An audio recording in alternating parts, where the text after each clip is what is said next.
ንግሥተ አዜብ በፍርድ ቀን ከዚህ ትውልድ ጋር ተነስታ ትፈርድበታለች። የሰሎሞንንም ጥበብ ለመስባት ከምድር ዳር መጥታለችና፣ እነሆም ከሰሎሞን የሚበልጥ ከዚህ አለ። የማቴዎስ ወንጌል ምዕራፍ 12 ከቁጥር 42። አንድ አምላክ በሆነ በአብ በወልድ በመንፈስ ቅዱስ ስም ሐምሌ 21 በዚች ቀን አምላክን የወለደች የእመቤታችን ድንግል ማርያም የበዓሏ መታሰቢያ ነው። እርሷ ስለ እኛ ሁል ጊዜ ትማልዳለችና ለእግዚአብሔር ምስጋና ይሁን። የሕይወትና የድኅነት ወደብ ትሆነን ዘንድ እርሷን እናቱን ስለ ሰጠን በረከቷም ከሁላችን የክርስቲያን ወገኖች ላይ ይደር ለዘላለሙ አሜን። በዚች ቀን ቅድስት ሄራኒ የስሟ ትርጓሜ ሰላም፣ ፍቅር የሆነ የንጉሥ ሉኪያኖስ ልጁ ምስክር ሆና ሞተች። እርሱም አባቷ ያማረ አዳራሽን ሠራላት። መስኮቶችንም 8 አደረገ። ቅጽሩንም በዙሪያው 12 አደረገ። ማዕድንም ሠራላት። የወርቅና የብር የሆኑ ሳህኖችን ጽዋዎችንም አዘጋጀላት። የሚያስተምራትም አንድ ሽማግሌ ሰው አደረገላት። ከዚህም በኋላ በዚያች አዳራሽ ውስጥ አኖራት። የሚያገለግሏትም 3 አገልጋዮችን በእርሷ ዘንድ አድርጎ ደጃፎችን በላይዋ ዘጋ። መምህሯም በውጭ ሆኖ ያስተምራታል። ዕድሜዋም 7 ዓመት ሆናትና ያን ጊዜ ራእይን አየች።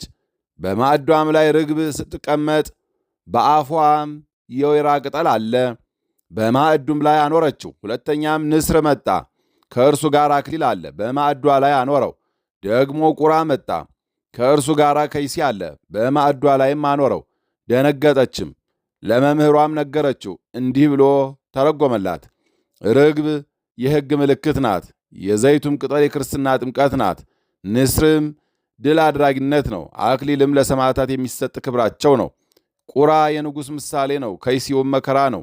አንቺም የክብር ባለቤት በሆነ በክርስቶስ ስለ ስሙ ትጋደይ ዘንድ አለሽ አላት። ከዚህም በኋላ ይጎበኛት ዘንድ አባቷ ወደ እርሷ መጣ። የክብር ባለቤት በሆነ ክርስቶስ ስለ ስሙ ትጋደይ ዘንድ አለሽ አላት። ከዚህም በኋላ ይጎበኛት ዘንድ አባቷ ወደ እርሷ መጣና ልጄ ሆይ ከመንግሥት ታላላቆች ለአንዱ ላጋባሽ እኔሻለሁ አላት። እርሷ ግን ከልቦናዬ እስተምመክር 3 ቀኖችን አባቴ ሆይ ታገሰኝ ብላ መለሰችለት።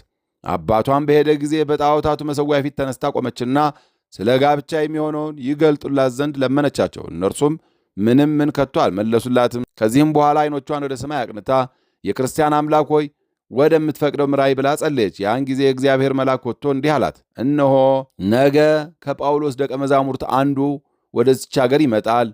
እርሱም የክርስትና ጥምቀት ያጠምቅሻል። በማግስቱም ያ ሐዋርያ መጥቶ የክርስትና ጥምቀትን አጠመቃት። በሦስተኛውም ቀን እንደ ቀጠረቻቸው አባቷና እናቷ መጡ። እርሷም እንዲህ አለቻቸው፣ እኔ ሰማይና ምድርን በፈጠረ በሕያው እግዚአብሔር ልጅ በጌታዬና በአምላኬ በኢየሱስ ክርስቶስ የማምን ክርስቲያን ነኝ። አባቷም ሰምቶ በእርሷ ላይ ተቆጣ። ወደ ከተማውን መካከል አውጥቶ በጎዳና ላይ እንዲጥሏትና በፈረሶች እግር እንዲያስረግጧት አዘዘ። ወታደሮቹም ንጉሥ አባቷ እንዳዘዘ አስደረጉባት። ግን ምንም ክፉ ነገር ከቶ አልደረሰባትም።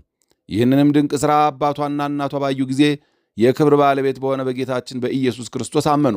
መንግሥታቸውንም ትተው ለእርሷ ወደ ተሠራው አዳራሽ ሄደው በውስጡ ተቀመጡ። በጎረቤታቸው ያለ ንጉሥም ዜናውን በሰማ ጊዜ ወደ እርሳቸው መጥቶ ወደ መንግሥታቸው እንዲመለሱ ተናገራቸው። እነርሱም አልፈለጉም። እርሱም መንግሥታቸውን ያዘ። ቅድስት ሄራኒንም ይዞ አሰቃያት።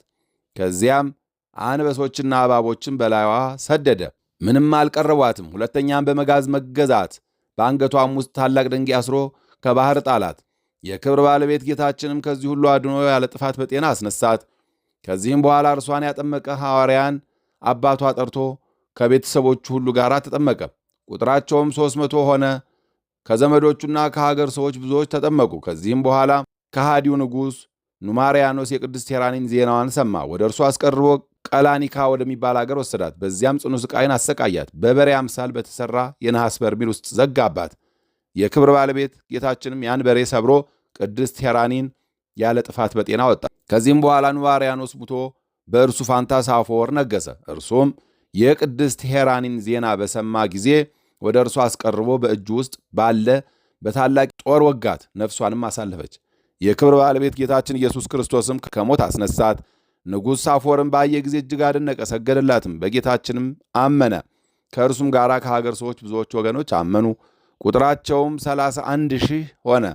ከዚህም በኋላ በዚያች አዳራሽ ውስጥ አባቷ እናቷ አረፉ። እርሷን ግን አምላካዊት ኃይል ተሸከመቻት። ወደ ኤፌሶን ሀገርም አድርሳት በዚያ ታላላቅ የሆኑ ድንቆች ተአምራቶችን አደረገች። በፋርስ ነገሥታት፣ በመቄዶንያ፣ በቀላኒካና በቁስጥንጥንያ ነገሥታት ፊት በጌታችን ኢየሱስ ክርስቶስ ስም ከመሰከረች በኋላ ወደ ወደደችው ኢየሱስ ክርስቶስ ሄደች። የድልና የሰማዕትነት አክሊልንም ተቀበለች። ለእግዚአብሔር ምስጋና ይሁን፣ እኛንም በጸሎቷ ይማረን፣ በረከቷም ከእኛ ጋር ትኑር ለዘላለሙ አሜን። አንድ አምላክ በሆነ በአብ በወልድ በመንፈስ ቅዱስ ስም ሐምሌ 22 በዚች ቀን የጭፍሮች አለቃ የሆነ የፋሲለደስ ልጅ ቅዱስ መቃርስ ሰማዕት ሆነ። ምስጋና ይሁን ለአብ ለወልድ ለመንፈስ ቅዱስ አንድ አምላክ በሚሆን ዛሬም ዘወትርም ለዘላለሙ አሜን። በሐምሌ 21 ቀን የሚከበሩ ዓመታዊ የቅዱሳን በዓላት እመቤታችን ቅድስት ድንግል ማርያም፣ ቅድስት ቴራኒ ሐዋርያዊት ሰማዕት፣ ንግሥተ ሳባ፣ ቅድስት እሌኒ። ወርሃዊ በዓላት እመቤታችን ቅድስት ድንግል ማርያም፣ አበው ጎርጎርዮሳት፣ አቡነ ምእመነ ድንግል፣ አቡነ አምደ ሥላሴ፣ አባ አሮን ሶርያዊ፣ አባ መርትያኖስ ጻድቅ። የሰማነውን በልቦናችን ያሳድርብን። ከቅዱሳን አባቶቻችን ከቅዱሳት እናቶቻችን ከጻድቃን ከሰማዕታት ከነቢያት ከሐዋርያት ከሰማዕታት በረከት ረድኤት ያሳትፈን። ዝናመ ምሕረቱን እክለ በረከቱን ያድለን። ሰላም ያሳድር አምላክ ሰላም ያውለን። የቸርነቱን ሥራ ይስራልን። ከጥፋት መንገድ ይሰውረን። ለብርሃነ መስቀሉ በሰላም ያድርሰን። ከእመቤታችን ከቅድስት ድንግል ማርያም በረከት ረድኤት ያሳትፈን። ሰላም ያሳደረ ሰላም ያውለን። አቡነ ዘበሰማያት ይትቀደስ ስምከ ትምጻእ መንግሥትከ ወይኩን ፈቃድከ በከመ በሰማይ ኢየሱስ ክርስቶስ ከመ ይስረይ ለነ ኃጣውኢነ ተማኅፀነ ብኪ ኃይለ እግዚአብሔር አቢይ ኦ እግዚእ ኢየሱስ ክርስቶስ ስረይ ኃጢአቴ ወኃጢአተ ኩሉ ሕዝብ ከማይሠራ ኃጢአት እግዚአብሔር ይፍታ። እግዚአብሔር ይባርክ። ሰላም ያሳደረ ሰላም ያውለን። ሰላም ያዋለ ሰላም ያሳድረን። ይቆየ